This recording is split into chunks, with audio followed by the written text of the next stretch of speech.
ఢిల్లీకి వెళ్తే తప్పు పడతారు, భూసేకరణ చేస్తే తప్పు పడతారు, ఉద్యోగ నోటిఫికేషన్లు ఇస్తే తప్పు పడతారు, కొత్త నగరాన్ని నిర్మించుకుంటే తప్పు పడతారు, మూసి ప్రక్షాళన చేస్తే తప్పు పడతారు. ప్రజలందరికీ ఈ ప్రభుత్వం మీద కోపం ఉంది, ఈ ప్రభుత్వం మీద కోపం ఉంది అంటారు. ఎందుకు కోపం ఉంటుంది అధ్యక్ష? ఆడబిడ్డలకు ఎందుకు కోపం ఉంటుంది అధ్యక్ష నా పట్ల? ఈ 15 నెలల్లో ఒక్క రూపాయి కూడా పెట్టకుండా 5,000 కోట్ల రూపాయలు ఆడబిడ్డలకు ఆర్టీసీ బస్సులో ఉచితంగా ప్రయాణం చేసినందుకు, అమ్మవారింటికి వెళ్ళినా అమ్మవారిని దర్శించుకోవాలన్నా ఆర్టీసీ బస్సులో ఉచిత ప్రయాణం కల్పించినందుకు నా పట్ల ఆడబిడ్డల కోపం ఉంటుందా? 1000 ఆర్టీసీ బస్సులు కొని ఆడబిడ్డల్ని కోటీశ్వరులను చేసి వాళ్లను ఆర్థిక స్తోమతతో నిలబెట్టినందుకు ఆడబిడ్డలకు నా మీద కోపం ఉంటుందా? అదాని అంబానీలు చేసే వ్యాపారమైన సోలార్ పవర్ 1000 మెగావాట్ల ఆడబిడ్డలకు ఇచ్చినందుకు నా మీద ఆడబిడ్డల కోపం ఉంటుందా? వాళ్ళ పిల్లలు చదువుకుంటున్న పాఠశాలల్లో అమ్మ ఆదర్శ పాఠశాల పెత్తనం వాళ్ళ చేతికి ఇచ్చినందుకు నా మీద కోపం ఉంటుందా? 200 యూనిట్లు ఉచితంగా కరెంట్ ఇచ్చినందుకు నా మీద కోపం ఉంటుందా? ఆడబిడ్డలకు ఎందుకు నా మీద కోపం ఉంటుంది అధ్యక్ష? ఆడబిడ్డలకు పెట్రోల్ బంపులు ఇచ్చిన అధ్యక్ష, మర్చిపోయినా, నారాయణపేటలో ప్రారంభించిన ప్రతి జిల్లా కేంద్రంలో మొట్టమొదట ఆడబిడ్డలు పెట్రోల్ బంకులు పెట్టి నడుపుకునే విధంగా ఆడబిడ్డలను ఆర్థికంగా నిలబెట్టినందుకు నా మీద కోపం ఉంటుంది అధ్యక్ష. అదేవిధంగా ఇందిరా మహిళా శక్తి పేరు మీద భవనాలు జిల్లాల పరంగా మొత్తం ఇచ్చినందుకు నా మీద ఆడబిడ్డలకు కోపం ఉంటుందా? ఎందుకు ఉంటుందని అడుగుతున్నా అధ్యక్ష. విద్యార్థులు, నిరుద్యోగ యువకులకు నా మీద కోపం ఉంది అంటున్నారు. ఎందుకుంటుంది అధ్యక్ష? మొదటి సంవత్సరంలోనే 57,924 ప్రభుత్వ ఉద్యోగాలు ఇచ్చినందుకు నా మీద యువకుల కోపం ఉంటుందా? గ్రూప్ 1 పరీక్షలు 15 ఏళ్లలో నిర్వహించకపోతే నిర్వహించిన నా మీద 563 గ్రూప్ 1 అధికారుల పోస్టులు ఇచ్చినందుకు నా మీద ఉంటుందా? గ్రూప్ 2 పోస్టులు ఈరోజు ఇస్తున్నందుకు నా మీద కోపం ఉంటుందా? గ్రూప్ 3 పోస్టులు ఇచ్చినందుకు నా మీద కోపం ఉంటుందా? డిఎస్సి ఉద్యోగాలు ఇచ్చినందుకు నా మీద కోపం ఉంటుందా? పోలీస్ స్కూల్ నిర్మించినందుకు నా మీద కోపం ఉంటుందా? Young India integrated residential schools పెట్టినందుకు దళితుల, గిరిజనులకు, ఆదివాసులకు నా మీద కోపం ఉంటుందా? యంగ్ ఇండియా స్పోర్ట్స్ యూనివర్సిటీని పెట్టినందుకు నా మీద కోపం ఉంటుందా?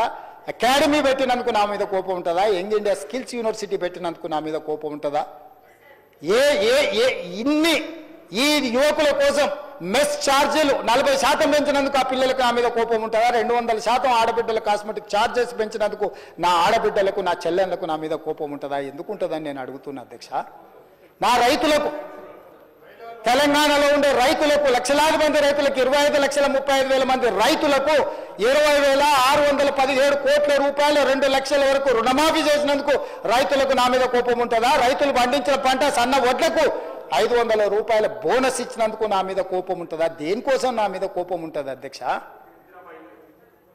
ఇందిరమ్మ ఇండ్లు 4.5 లక్షల ఇండ్లు పేదల కాన్స్టిట్యున్సీకి 3,000 ఇచ్చి 25,000 కోట్ల రూపాయలు ఖర్చు పెడుతున్నందుకు పేదలకు నా మీద కోపం ఉంటుందా అధ్యక్ష? యూనివర్సిటీలు 14 యూనివర్సిటీలకు ఎస్సీ, ఎస్టీ, బీసీ, మైనారిటీ అందరినీ వైస్ ఛాన్సలర్గా నియమించినందుకు నా మీద కోపం ఉంటుందా? విద్యా కమిషన్ వేసినందుకు నా మీద కోపం ఉంటుందా? వ్యవసాయ కమిషన్ వేసినందుకు నా మీద కోపం ఉంటుందా? రేషన్ కార్డ్స్ ఎన్నో ఏళ్ళ నుంచి రేషన్ కార్డు లేకపోతే కొత్త రేషన్ కార్డులు ఇచ్చినందుకు నా మీద కోపం ఉంటుందా? సిలిండర్లు 500కి ఇచ్చినందుకు కోపం ఉంటుందా? ఎందుకు కోపం ఉంటుందని నేను అడుగుతున్నా అధ్యక్ష. చెప్పండి. నా మీద కోపం మీకుంటుంది. మీ కుర్చీ గుంజుకున్నాను కోపం ఉంటే, మీకు అధికారం కోల్పోయిన దుఃఖంలో మీకు కోపం ఉండొచ్చు. నిన్న మొన్న సోషల్ మీడియాలో భూభారతి మీరు ధరణి పేరు మీద వేల లక్షల ఎకరాలు కొల్లగొట్టినందుకు, ప్రక్షాళన చేసి భూభారతి తెచ్చినందుకు, పేదల భూములు పేదలకు ఇవ్వాలన్నందుకు నా మీద కోపం ఉంటుంది. దేనికి నా మీద కోపం ఉంటుంది అధ్యక్ష?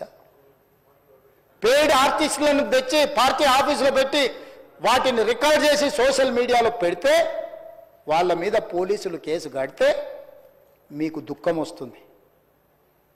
అసలు ఈ భాష ఆ సోషల్ మీడియాలో పెట్టినట్టు ఒకసారి చూడండి అధ్యక్ష. 2014-15లో కొత్తగా ఎమ్మెల్యేలు ప్రమాణ స్వీకారం చేసినప్పుడు TV9లో, ABNలో ఏదో వెటకారంగా ఒక చిన్న సన్నివేశాన్ని వేస్తే వాటిని సంవత్సరం పైన ఈ రాష్ట్రంలో బ్యాన్ చేసిండు అధ్యక్ష. రవి ప్రకాశం జైల్లో పెట్టాను, కృష్ణ మాదిగని జైల్లో పెట్టాను, చాలామంది జర్నలిస్టులు. ఇవాళ జైలుకు పోయిన అమ్మాయి కూడా SC, ST కేసులు ఆ రోజు ఎస్సీలను అవమానించింది, జైలుకు పోయి వచ్చిన అమ్మాయి. ఎవరు జర్నలిస్ట్ అని నేను అడగదలుచుకున్న అధ్యక్ష, జర్నలిస్టులని వేదిక మీద నుంచి. INPR లేకపోతే DAVP ఆమోదించిన పత్రికలు, ప్రసార సాధనాలు, వాళ్ళు ఇచ్చే ID కార్డులు ఉన్నోళ్ళు జర్నలిస్టులా? ఎవడు పడితే వాడు ఏదో ఒక ట్యూబ్ పెట్టుకొని మమ్మల్ని ఇష్ట రాజ్యంగా అధ్యక్ష. ప్రజా జీవితంలో ఉన్నాం కాబట్టి నిజంగా ఓపిక పడుతున్నాం అధ్యక్ష. రక్తం మరుగుతుంది. ఏంది భాష అది అధ్యక్ష? కుటుంబ సభ్యులను అంతేసి మాటలు అంటుంటే అసలు మీరు మనుషులా అని నేను వాళ్ళని అడగదలుచుకున్నా అధ్యక్ష. మీకు భార్య బిడ్డలు లేరా? తల్లిదండ్రులు లేరా? మీ అమ్మనో, నీ చెల్లినో, నీ భార్యనో ఈ రకంగా మాట్లాడితే నువ్వు ఇంతవా అని నేను అడుగుతున్నా. ట్విట్టర్లో పెట్టినోని, అరెస్టును ఖండించినోని. నా భార్య నా బిడ్డను తిడితే నాకు నొప్పి అవుతుంది, కానీ నీకు ఒక ఆడపిల్లను అవమానిస్తుంటే నీకు నొప్పి కాదా? ఏ సంస్కృతిలో ఉన్నారని నేను అడుగుతున్నా అధ్యక్ష. తోడుకలు తీస్తా అధ్యక్ష, ముఖ్యమంత్రిగా చెప్తున్న ఒక్కనొక్కని బట్టలు పదేసి రోడ్డు మీద తిప్పిస్తా అధ్యక్ష. రాజకీయాల ప్రజా జీవితంలో ఉన్నది మేము. విమర్శించండి, విశ్లేషించండి, మా గురించి మాట్లాడండి. ఆడబిడ్డల గురించి, ఇంట్లో ఉన్న ఆడోళ్ళ గురించి మాట్లాడే సంస్కృతి ఎక్కడి నుంచి వచ్చింది అధ్యక్ష? తెలంగాణ సమాజం ఇదేనా? రజాకర్లకు, నిజాంలకు, భూస్వాములకు, పెత్తందారులకు వ్యతిరేకంగా పోరాటం చేసిన స్ఫూర్తి ఓ రామ్జీవ్ గోండే, కొమరం భీమ్, ఓ చాకలి ఐలమ్మ, ఈ ప్రాంతంలో దొడ్డి కుమరయ్య, ఓ సర్దార్ సర్వాయి పాపన్న గౌడు ప్రాతినిధ్యం వహించిన ప్రాంతం ఇది అధ్యక్ష. ఇది ఒక చైతన్యమైన ప్రాంతం. ఈ చైతన్యమైన ప్రాంతంలో ఎదిరించి నిలబడ్డాడు మునగాడు. ఆధిపత్యాలకు వ్యతిరేకంగా నిలబడి కొట్లాడిన గడ్డ ఇది. ఈ సంస్కృతిని మొత్తం సర్వనాశనం చేసి ఒక విష సంస్కృతిని నోటికొచ్చింది మాట్లాడి వాటిని పోస్టు చేయించి ఏం పైశాచిక ఆనందం అని నేను అడుగుతున్నా అధ్యక్ష. వాళ్ళు తిట్టిన తిట్లకు నా పేరు తీసి మీ పేరు రాసుకోండి. ఆడ మీకు అన్నం తినబుద్ధి అవుతుందో నేను చూస్తా. తెలంగాణ రాష్ట్ర ముఖ్యమంత్రి అయితే బలహీనం అయిపోయినట్ట అధ్యక్ష? అట్లా అనుకుంటుర్రా?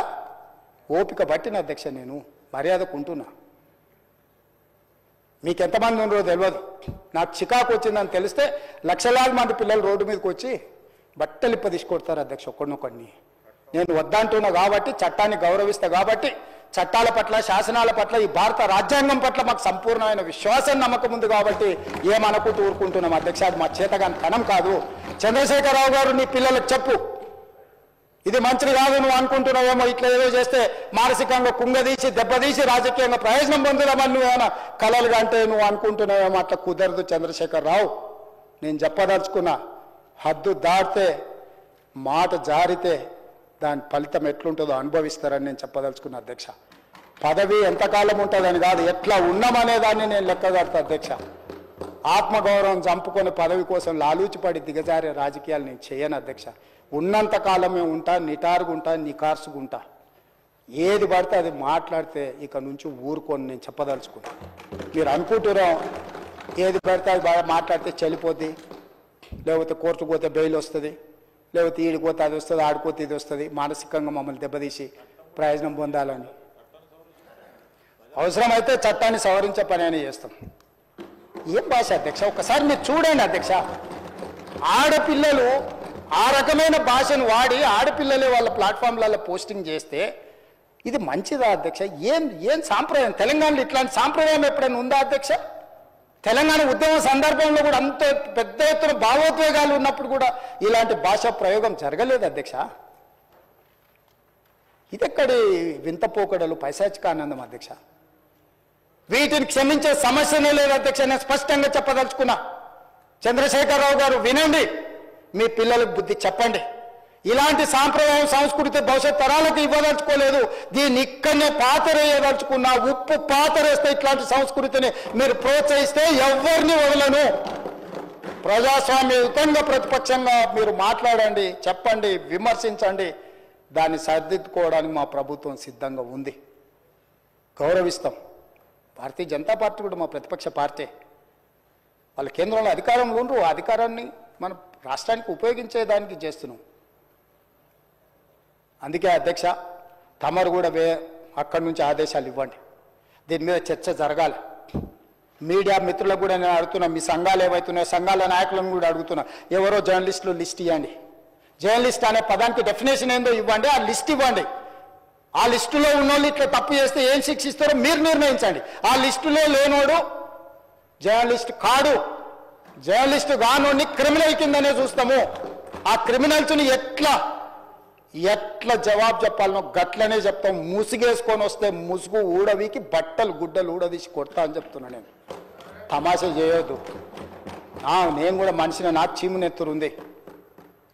అన్నిటికీ బరాయించుకుంటా, తప్పులని అన్నిటిని మోసుకుంటే ఏదో కుర్చీలు ఉన్నా కాబట్టి ఊరుకుంటా అని ఏమన్నా ఏషాలు వేయదలుచుకోరా. అన్ని చట్టపరంగానే చేస్తా. చట్టాన్ని పరిధిని ఏం దాటను. ప్రతిదానికి ఒక శిక్ష, ఒక విధానం ఉంది. ఏది కూడా పరిధి దాటను. ఎందుకంటే నేను ముఖ్యమంత్రిని. చట్ట పరిధిలోనే అన్ని శిక్షలు ఉంటాయి. జర్నలిస్టులకు కూడా నా సూచన, ఎవరు జర్నలిస్ట్ వాళ్ళ గుర్తింపు కార్డు ఏందో మీరు నిర్ణయించండి. అది ఏదో ఏ లైన్ మీరు చెప్తారో చెప్పండి, వాళ్ళని మినహాయిస్తాము, మిగతా వాళ్ళు మాట్లాడేదాన్ని విశ్లేషిస్తాము, వాళ్ళందరి గురించి చర్చ చేద్దాం. అవసరం అనుకుంటే తమరు అనుమతిస్తే నాకు ఒక రోజు దాని మీద చర్చ పెట్టాలనే ఉంది సభలో అధ్యక్ష. సభా నాయకుడిగా నా రిక్వెస్ట్ మీకు ఒకటే, ఈ విశృంఖలత్వాన్ని ఆపాలి. ఎక్కడో ఒక దగ్గర దీనికి పరిష్కారం చూపించాలి అధ్యక్ష. పరిష్కారం చూపించకపోతే భవిష్యత్తులో ఈ తెలంగాణ సమాజానికి ఇది ఒక చీడపురుగులాగా ఈ వ్యవస్థను దెబ్బతీసే పరిస్థితి వస్తుంది. దానికోసం చట్టసభలు, కరెక్ట్ శ్రీధర్ బాబు గారు చెప్పినట్టు, దీనికి చట్టసభలే ఉన్నదే చట్టాలు చేయడానికి, దానికి చట్టం చేద్దాం. ఒకసారి తమరి నేతృత్వంలో ఆదేశిస్తే లెజిస్లేటివ్ అఫేర్స్ మినిస్టర్ గారు జర్నలిస్ట్ సంఘాలను కూడా పిలిచి, అదేవిధంగా ఐఎన్పిఆర్ మినిస్టర్ గారు కూడా నా సూచన, మీరు పిలిచి కూర్చోబెట్టి మాట్లాడండి, ఇది చర్చ చేయండి. దీన్ని వదిలేసి ఊరుకుంటే ఎవరినో ఒకరిని అన్నారని కాదు, ఇది ఎవరినన్నా మనల్ని అందరిని అన్నట్లనే. నా ఒక్కడి ఆవేదన కాదు, ఇది అందరి ఆవేదన వినే నేను ఈరోజు చెప్పదలుచుకుంటున్నాను. నన్ను ఒక్కరిని ఏదో అన్నారు ఇదని కాదు, ఇది మాత్రం మాత్రం మంచిది కాదు. మీరు చర్చ పెట్టండి, దీని మీద చర్చ జరగాలి. ఒక మంచి సాంప్రదాయానికి తెలంగాణ వేదిక అవ్వాలి. అందరినీ సహకరించమని సభలో ఉన్న సభ్యులందరం కూడా చర్చించుకుందాం. స్వీయ నియంత్రణతో పాటు రాజ్యాంగపరమైన నియంత్రణ కూడా అవసరమే. ఎవరైనా పరిధి దాటినప్పుడు ఏ రకంగా శిక్షించాలనో దానికి అవసరమైన చట్టాన్ని చేయడానికి కూడా తమరిని అనుమతి ఇవ్వాల్సిందిగా కోరుకుంటూ తమరి దగ్గర సెలవు తీసుకుంటున్నా అధ్యక్ష.